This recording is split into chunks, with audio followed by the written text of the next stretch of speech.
Hello friends, नमस्कार। मैं आशीष कुमार आपके अपने प्यारे से YouTube channel sunrise rail update में आप सभी लोग का हार्दिक स्वागत करता हूं। जी हां दोस्तों, आज मैं आप लोगों के बीच में HRMS से रिलेटेड एक बहुत ही महत्वपूर्ण वीडियो लेके आया हूं, जो कि जानने के लिए आप जैसे रेलवे कर्मचारी जो HRMS के द्वारा ट्रांसफ़र लगाना चाह रहे थे, चाहे तो लगा रखे थे, उनको कहीं ना कहीं ये वीडियो बहुत ही फायदेमंद होगा। तो साथियों, वीडियो स्किप किए बिना वीडियो को पूरा वॉच करें, तभी आप समझ पाएंगे। और इस वीडियो में मैं बताऊंगा कि जो HRMS में बंद मॉड्यूल था उसको ओपन कब होगा, या तो फिर क्रिस के द्वारा क्या एक्शन लिया गया है। जो RTI के जवाबों के द्वारा मिला है वो आपको RTI का जवाब चौंका देने वाला आपको मिलेगा। जो एक कर्मचारी के द्वारा वो RTI किया गया था कि ये मॉड्यूल जो बंद है उसका क्या कारण है, तो साथियों उसमें क्रिस के द्वारा RTI में एक बहुत बड़ा अजीबो सा रिप्लाई आया है, जिससे सुनने के बाद कहीं ना कहीं आप भी शॉक हो जाएंगे, चौंक जाएंगे। तो साथियों वो क्या RTI का जवाब है और कर्मचारी के द्वारा क्या पूछा गया था, क्या सच में इसके बाद से HRMS का ऑन रिक्वेस्ट का ट्रांसफ़र मॉड्यूल ओपन हो जाएगा या सदा के लिए वो बंद हो जाएगा। ये तमाम सारी जानकारी मैं इस वीडियो में आपको दूंगा। तो साथियों दिल थाम के बैठें, पूरा वीडियो को वॉच करें, स्किप बिल्कुल ना करें, नहीं तो फिर आपको ट्रांसफ़र लगाने का जो सपना है वो कहीं ना कहीं अधूरा रह जाएगा। और फिर आप हमारे कमेंट सेक्शन में आके एक ही सवाल करेंगे जो इतना दिन से आप करते आ रहे हैं। तो चलिए साथियों, आज के मैं RTI का जो क्वेश्चन किया गया था एक रेलवे कर्मचारी के द्वारा, उनका जवाब को मैं बताता हूं। ध्यान देखें साथियों, एक रेलवे कर्मचारी के द्वारा रेलवे सूचना प्रणाली केंद्र जो RTI होता है उसको एक मैसेज दिया गया था। ये दिनांक 14/2/2025 को था। ये आपको नई दिल्ली को एक RTI लगाया गया था क्रिस को, जिसमें एक RTI अधिनियम 2005 के अंतर्गत जानकारी मांगी गई थी एक रेलवे कर्मचारी के द्वारा। तो उसमें क्रिस के द्वारा जो जवाब आया है, तो पहले मैं आपको बताना चाहता हूं कि एम्प्लॉय के द्वारा क्या क्वेश्चन किया गया था और उसका रिप्लाई में क्रिस के द्वारा क्या जवाब मिला। तो देखिए साथियों, इसमें कहा गया था कि कर्मचारी के द्वारा बोला गया था कि महोदय, रेलवे कर्मचारियों के लिए HRMS में नए स्थानांतरण मॉड्यूल का शुभारंभ की अपेक्षित तिथि क्या है। ध्यान से सुनिएगा। जैसा कि आप हर बार पूछते हैं कि सर ये ट्रांसफ़र मॉड्यूल कब खुलेगा, ऑन रिक्वेस्ट का कोई तिथि है या नहीं है, तो पिछले वीडियो में भी मैं बताया था कि क्रिस के द्वारा जो मैसेज किया गया था उसके बाद RTI का जवाब, जो आपको लग रहा था कि सर RTI करिए, तो साथियों एक RTI का जवाब ही मैं यहाँ पे देने वाला हूँ। पहला क्वेश्चन तो इनका ये था कि कब से ये चालू होगा।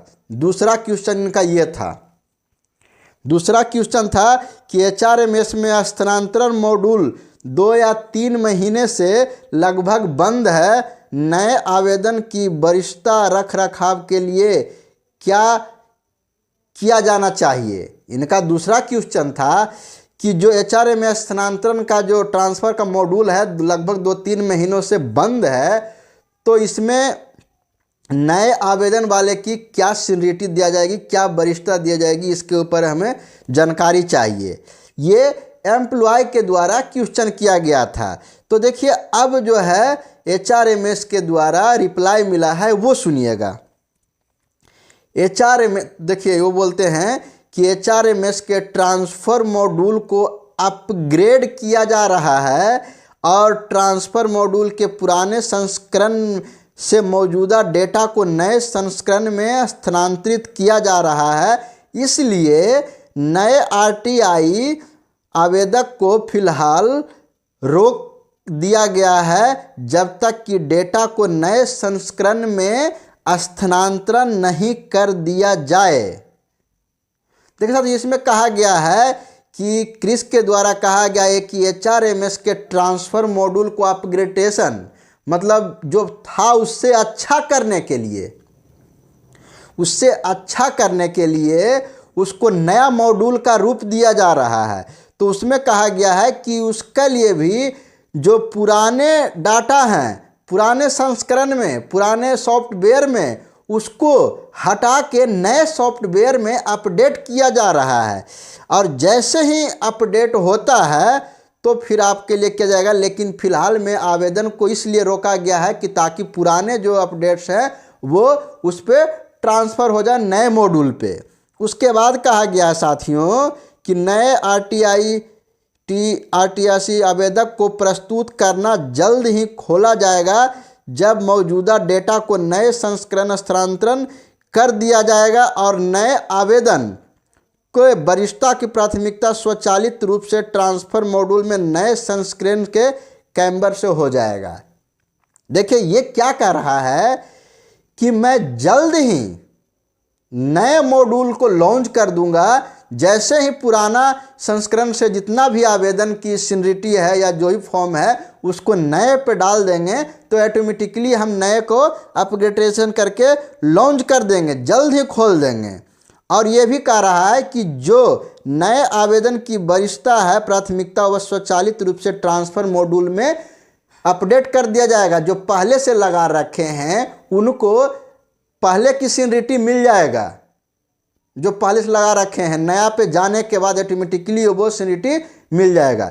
तो साथियों यही था RTI का जवाब क्रिस के द्वारा, जो कि कहीं ना कहीं जिसके लिए ये मॉड्यूल को बंद किया गया है वो उसी का रिप्लाई दिए हैं। तो साथियों उम्मीद करता हूँ कि ये जानकारी के बाद आपको एक मानसिक रूप से जो आप परेशान थे, हमेशा कमेंट्स करते थे, उसके बाद ये जानकारी जानने के बाद, RTI का जवाब जानने के बाद आप थोड़ा दिल को थाम के बैठेंगे और जल्द से जल्द होगा तो ट्रांसफ़र न्यू मॉड्यूल लॉन्च हो पाएगा और आप इसके द्वारा ट्रांसफ़र लगाएंगे और जो आपकी सीनियरिटी है पुराने वाला में उसके वरीयता को ध्यान में रखा जाएगा। ये RTI के द्वारा क्रिस ने जवाब दिया है। तो साथियों ये कहीं ना कहीं रेलवे कर्मचारियों के लिए जो HRMS on request transfer, spouse ground transfer लगाने वाले थे उनके लिए अच्छा न्यूज़ है और उम्मीद कर रहा है कि जल्द ही ठीक इसे कर दिया जाएगा। सॉफ्टवेयर तैयार है, बस डाटा को ट्रांसफ़र करना बाकी है, तो फिर उसके बाद आप लगा सकते हैं। और बाकी फ़िलहाल में आपका HRMS म्यूचुअल ट्रांसफ़र की जो प्रक्रिया है वह स्वतः चल रही है, उसमें कोई रोक ठोक नहीं है, आप लगा सकते हैं। लेकिन साथियों इसमें जो क्रिस कहा है वो कहीं ना कहीं सही है और इसके बाद आपको जैसे ही नया अपग्रेड होगा, लॉन्च होगा, आप उसके द्वारा अपना ट्रांसफ़र लगा पाएंगे। तो साथियों आपका डिमांड था RTI का कि सर RTI के बारे में बताएं, तो किन्हीं कर्मचारी के द्वारा जो RTI किया गया उसका रिप्लाई भी आ गया और आपकी मांग था उसे मैं पूरा कर दिया हूं। तो आप लोग भी हमारे मांग को पूरा करें कि आप हमारे चैनल को सब्सक्राइब कर लें, वीडियो को ज़्यादा से ज़्यादा ग्रुप दोस्त में शेयर करें ताकि इसका जानकारी सभी को मिल सके। तो साथियों मिलते हैं नेक्स्ट अपडेट भरे वीडियो में, तब तक वंदे मातरम, जय हिंद।